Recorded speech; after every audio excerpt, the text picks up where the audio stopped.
Hello दोस्तों, स्वागत है और फिर आपके अपने YouTube channel RV study guide पे BSTC first college allotment list को लेकर आज एक और न्यूज़ है वो निकल कर आ रही है, जिसमें सबसे बड़ी जानकारी जो निकल कर आ रही है वो आपकी ये कि सीटों की जो संख्या पहले 26,000 थी उससे बढ़कर अब 37,000 सीटें हैं वो हो चुकी हैं, यानी 11,000 सीटें हैं वो और बढ़ गई हैं। तो क्या सच्चाई है, क्या वास्तव में आपकी 11,000 सीटें बढ़ गई हैं या फिर आपकी जो 26,000 है उन्हीं के ऊपर अलॉटमेंट होने वाला है, फिर 37,000 स्टूडेंट को अभी अलॉटमेंट किया जाएगा। जो अपडेट निकल कर आ रही है वो मैं आपको सारी आपके साथ है वो इस वीडियो में शेयर करने वाला हूँ। तो एक बार वीडियो को लास्ट तक देखना, चैनल को सब्सक्राइब नहीं करेगा तो आगे की ऑथेंटिक अपडेट के लिए सब्सक्राइब कर लो ताकि बीएसटीसी से रिगार्डिंग कोई भी अपडेट आपसे मिस ना हो। तो देखो, आज की न्यूज है आपके सामने है दैनिक भास्कर की, और इसमें क्या दे रखा है कि प्रदेश में डीएलएड विद्यार्थियों से शिक्षा विभाग ने लिए 3,000 रुपये। पहली बात तो ये सुन लो कि ये जो न्यूज है इसके ऊपर मेरा कोई भी वो नहीं कि मैं अपने स्तर से बता रहा हूँ, इसमें जैसे दे रखा है वो मैं आपको बता रहा हूँ, लेकिन इसकी मैं थोड़ी बहुत आपको सच्चाई जरूर बता दूंगा कि इसमें जो ये बात है वो सही है या फिर नहीं है।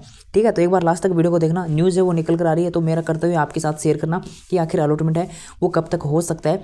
तो 1,20,000 अभ्यर्थियों ने पंजीकरण शुल्क है वो 36 करोड़ रुपये, इतना ज़्यादा रुपये वो विभाग के पास कलेक्ट हुआ। तो देख सकते हो 36 करोड़ रुपए है वो जमा करवाए हैं। 45 दिन बाद भी जो कॉलेज आवंटन है वो नहीं हुआ है, मतलब अब अलॉटमेंट हो या नहीं हो, लेकिन 36 करोड़ रुपए विभाग ने मिल चुके हैं।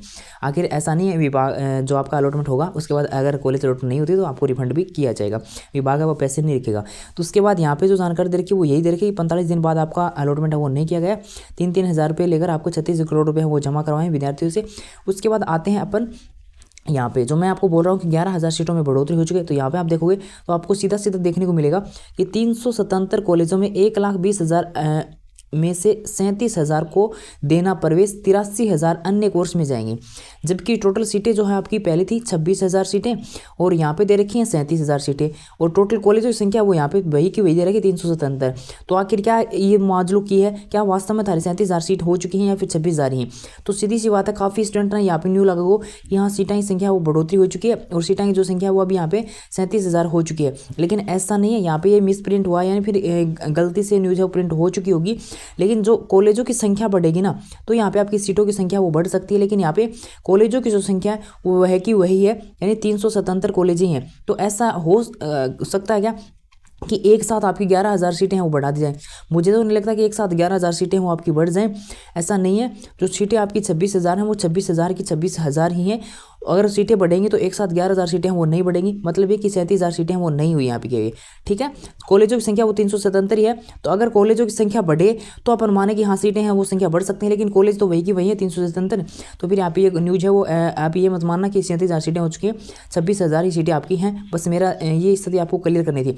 उसके बाद यहाँ पे देखोगे आप, तो यहाँ पे देखने को मिलेगा कि सेठ सुशील कुमार विहारी जो आपकी एसटी शिक्षा महाविद्यालय के प्राचार्य डॉक्टर कविता चौधरी ने बताया कि वर्तमान में डीएलएड पाठ्यक्रम में प्रवेश के लिए आपको यहाँ पे 2 साल की वजह 3 साल को थार कोर्स है वो हो चुका है, और यहाँ पे बेसिक जानकारी वो आपकी यहाँ पे दे रखी है। उसके बाद सबसे इंपॉर्टेंट यहाँ पे आते हैं, परेशानी स्थिति स्पष्ट करने को तैयार नहीं है। यहाँ सीधी सी बात ये है, ठीक कॉल कर लो थे थाना मतलब थाना दिलासा दे दी जाओगी कि हाँ इस तारीख से लिस्ट है वो आ जाओगी, इस तारीख तक लिस्ट है वो आ जाओगी। मैं कभी भी थाना न्यू कौन की वीडियो बना के 1 नवंबर ने मैंने बात की थी, उस टाइम मैंने आपको स्पष्ट रूप से बोला था कि 1 नवंबर को आपकी लिस्ट है वो आ सकती है।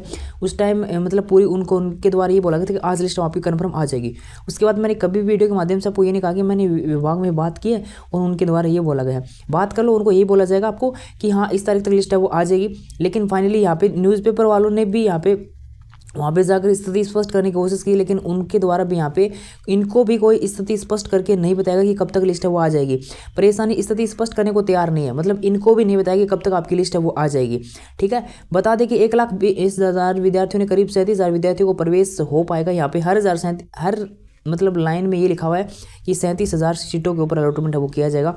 देखना ये हुआ कि वास्तव में 37,000 सीटें हो चुकी हैं या फिर नहीं हुए हैं। जहाँ तक मुझे पता है कि 37,000 सीटें अभी नहीं हुई हैं, होंगी तो आपको पता है वो चल जाएगा। सीटों की संख्या के साथ साथ कॉलेजों की संख्या भी बढ़ेगी, लेकिन महाविद्यालय आवंटन न होने के कारण विद्यार्थी इंतजार करने में स्नातक प्रथम वर्ष के फॉर्म है वो नहीं भर पाएंगे। 4 दिसंबर इनकी लास्ट डेट है MGS यूनिवर्सिटी की।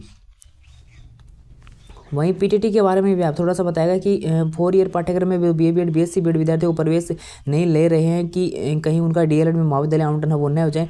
मतलब चोखा वाला स्टूडेंट है वो परेशान हो रहे हैं, लेकिन बी के बावजूद भी यहाँ पे अलॉटमेंट है वो विभाग द्वारा कौन नहीं करी जा रही हो।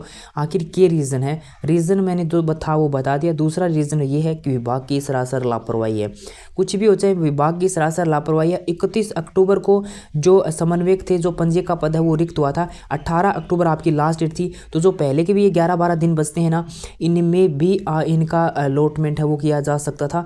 मतलब तो टाइम ले लियो, फिर के बाद में अगर इनको अलॉटमेंट है वो किया जा सकता तो, लेकिन उस टाइम अपन माने तो BSTC first year second year की एग्जाम फॉर्म शुरू नहीं होते, जिसकी वजह से आपकी जो देरी है वो देखने को मिली थी। उसके बाद इनका रिटायरमेंट हो गया था 31 तारीख को। उनके बाद नए समन्वयक नहीं आए, जिसकी वजह से आपका लगभग 1 नवंबर महीना तो पूरा ही निकल गया। अब देखते हैं कल आचार संहिता आपकी खत्म होगी, उसके बाद कब क्या नियुक्ति होती है, कब वो ज्वाइन करते हैं, कब आपकी आगे की प्रोसेस है वो स्टार्ट होती है। तो आज आचार संहिता खत्म हो जाएगी 3 दिसंबर को, आज नतीजा आ जाएगा, उसी के साथ ही आचार संहिता समाप्त हो जाएगी। लेकिन एक न्यूज़ और निकल कर आ रही है। वैसे तो थोड़ा सा मैं आपको स्पष्ट कर दूं, क्योंकि मेरा कर्तव्य आपको बताना। आचार संहिता ना वो जैसे चुनाव प्रक्रिया समाप्त होती है उसके साथ ही आचार संहिता खत्म हो जाती है। लेकिन सुनने में आ रहा है कि 5 दिसंबर तक जो चुनाव आयोग है उनके द्वारा आचार संहिताएं वो लागू रखी गई है 5 दिसंबर तक। अब अगर ये सही है कि 5 दिसंबर तक जो आचार संहिता वो लागू रहेगी, तो फिर आपकी जो ज्वाइन है वो फिर 5 के बाद ही करेंगे, और उसके बाद ही आपकी लिस्ट है वो आपको देखने को मिलेगी। आगे के अपडेट के लिए चैनल को सब्सक्राइब कर सकते हो।